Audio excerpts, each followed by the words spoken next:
Hello అండి, ఈరోజు గోబీ 65 ఎలా చేయాలో చూద్దామండి. పైన క్రిస్పీగా లోపల సాఫ్ట్గా చాలా టేస్టీగా ఉంటాయండి. ఈవినింగ్ స్నాక్లా ఒకసారి ఇట్లా ట్రై చేసి చూడండి, చాలా టేస్టీగా ఉంటాయి. సో ప్రాసెస్ ఏంటో చూసేద్దాం వచ్చేయండి. ఫస్ట్ అయితే ఒక 400 గ్రామ్స్ వరకు ఇట్లా గోబీని తీసుకొని చిన్న చిన్న ముక్కలుగా చేసుకొని బాయిల్ అవుతున్న వాటర్లో వేసి కొంచెం సాల్ట్ వేసుకొని ఒక 50 to 60% ఉడికించుకోవాలండి. ఫుల్గా కుక్ చేసుకోకూడదు, ఎందుకంటే మనం ఆయిల్లో ఫ్రై చేస్తాం కదా, అప్పుడు ఫుల్గా కుక్ అయిపోతుంది. సో నెక్స్ట్ ఒక మిక్సింగ్ బౌల్ తీసుకొని అందులో ఒక హాఫ్ కప్ వరకు మైదా, 1 టేబుల్ స్పూన్ బియ్యం పిండి, ఒక 1 టేబుల్ స్పూన్ కార్న్ఫ్లోర్, రుచికి సరిపడినంత ఉప్పు, కారం, జీరా పౌడర్, ధనియా పౌడర్, కొంచెం అల్లం వెల్లుల్లి పేస్ట్ వేసుకొని బాగా మిక్స్ చేసుకోవాలండి.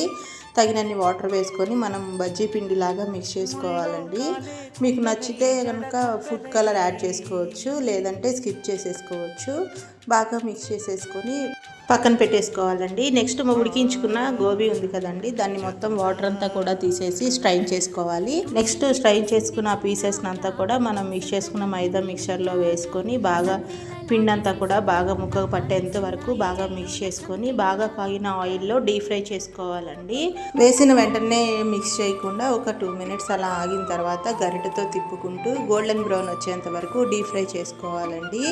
నెక్స్ట్ మనం మిక్స్ చేసుకున్న బౌల్లోనే కొంచెం కాజు అలాగే పచ్చిమిర్చిని మధ్యలోకి ఇట్లా చీల్చుకొని వేసుకొని ఒకసారి అలా మిక్స్ చేసుకుంటే ఆ పిండి కొంచెం జీడిపప్పు పడుతుందండి. అప్పుడు క్రిస్పీగా బాగుంటుంది ఆయిల్లో ఫ్రై చేసుకుంటే. లేదు మామూలుగా ఇట్లా పిండి లేకపోయినా కూడా డైరెక్ట్గా ఆయిల్లో డీప్ ఫ్రై చేసుకొని అయినా సర్వ్ చేసుకోవచ్చు.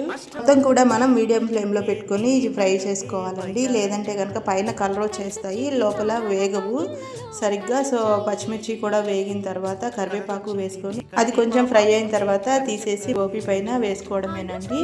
అంతేనండి, గోబీ 65 రెడీ అయిపోయినట్లేనండి. ఒకసారి మీరు కూడా తప్పకుండా ట్రై చేయండి. మరిన్ని వీడియోస్ కోసం మన ఛానల్ని లైక్ చేయండి, షేర్ చేయండి, సబ్స్క్రైబ్ చేసుకోండి. మీకు ఏదైనా రెసిపీ కావాలంటే కామెంట్ సెక్షన్లో కామెంట్ చేయండి, తప్పకుండా చేస్తాను. Thank you for watching. పూసింది పున్నాగా పూసంత నవ్వింది నీలాగా